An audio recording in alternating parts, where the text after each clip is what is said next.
Well, so this sinking thing keeps freezing and not doing its job, apparently. So this is on the twin, 13 and 14. This computer will wake up, we'll get started.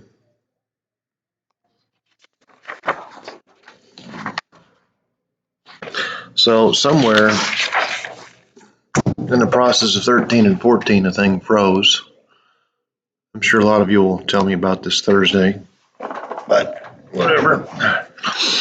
Redo 13. It's not as bad on your test. I didn't leave everything blank on your test.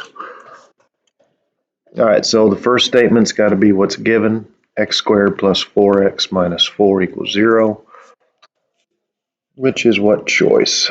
Choice 8, BIII. And the reason being is that's given, which is choice 1. The next thing you would do would probably be to move C to the right-hand side. That's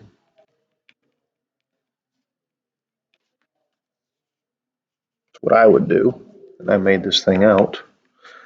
And that is moving C to the right-hand side, which is choice 12.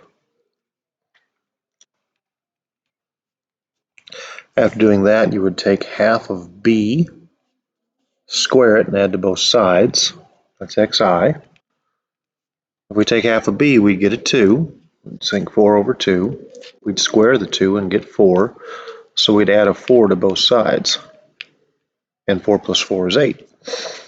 That looks like choice 5, which you can't see, but it's over here on the right. It's choice 5. After doing that, we would square the left, we would factor the left as a perfect square by taking that 2 and putting it there. Still be equal to 8. So 4 says factor the left-hand side perfectly. After this, we would counteract squaring by square rooting. The square root of 8 is 4 times 2, and the root of 4 is 2, so 2 root 2. That's choice 3. Then we counteracted square rooting, Ix. After we counteract square rooting, we would counteract addition, so we would take away 2. So negative 2 plus or minus 2 root 2 is what I'm looking for. Way down here at the end, it's choice 14, xiv.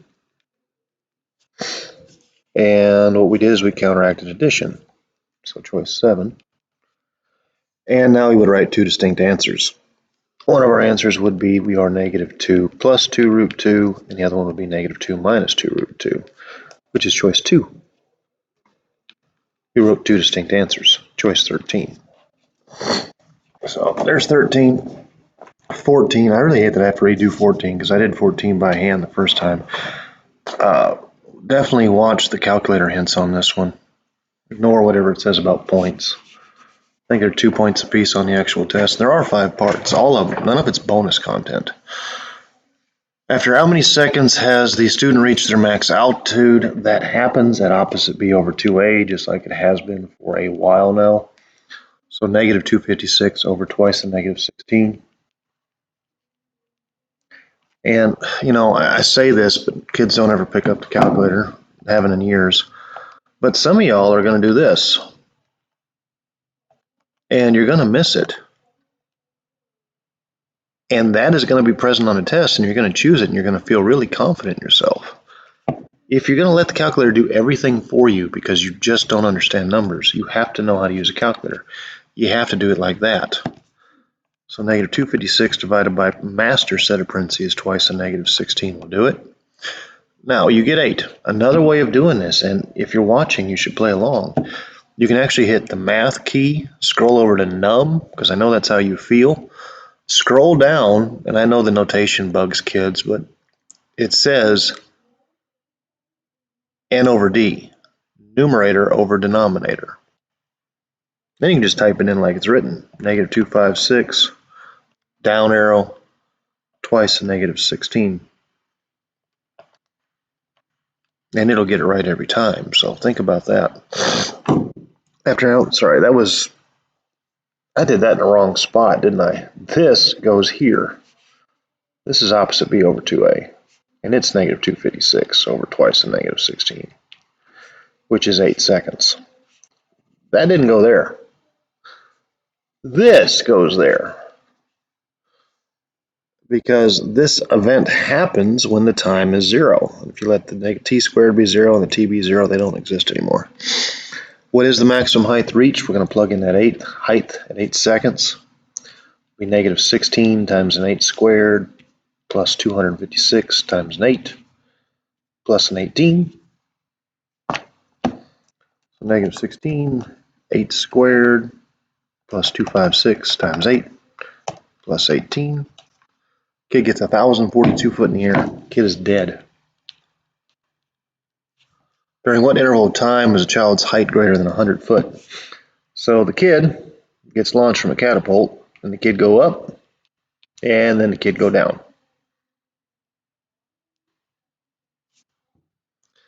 We're talking about being greater than 100 foot. So we have this 100-foot line that we have to cross. And you can tell it's going to happen twice. You're going to pass it on the way up, and you're going to pass it on the way down. So we're going to take our equation, and we want the height to be greater than 100.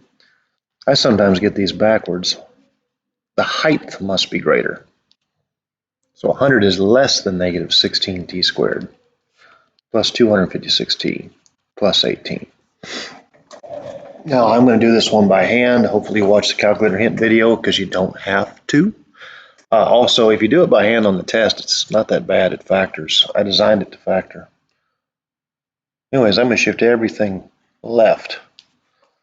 That'll give me 16t squared minus 256t plus 82, now less than 0.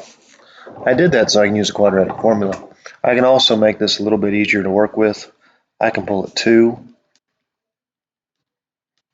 I do that so that the numbers that I enter into the quadratic formula are smaller. So my time here is going to be opposite b, which is 128, plus or minus square root of 128 squared minus 4 times 8 times 41 all over twice an 8. So I'm going to have 128 over 16 plus or minus, let's see what's in that radical. There's 128 squared minus 4 times 8 times 41. That thing. That's what the radical is, 122.77. It's also sitting over a 16. So 128 over 16 should be 8, plus or minus something. I'm going to take that 122.77, I'm going to divide it by the 16, plus or minus 7.63. There's my times. If I take away 7.63, I get a time that is roughly 0.37. And if I add 8, I get a second time that is a little over 15, 15.63. So now I can go back and answer the question. During what interval of time? Well, the time is stuck between 37 hundredths of a second and 15 and 63 hundredths of a second. That's just how I'm going to leave it. You can write it as an interval if you want. How long is the demonstration of parabolic movement? This is when a kid goes splat. Kid goes splat when he's 0 feet off the ground.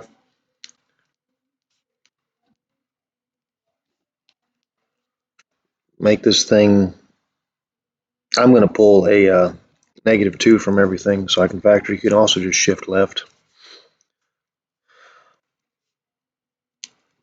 If I pull a -2, that becomes -128t. If I pull a -2, that becomes -9. Then I'm going to do the quadratic formula again. The times would be opposite b again, 128 plus or minus square root 128 squared minus 4 times 8 times a -9, all sitting pretty over twice an 8. Because that's the quadratic formula. So what's in my radical? That's the next thing I'm asking myself.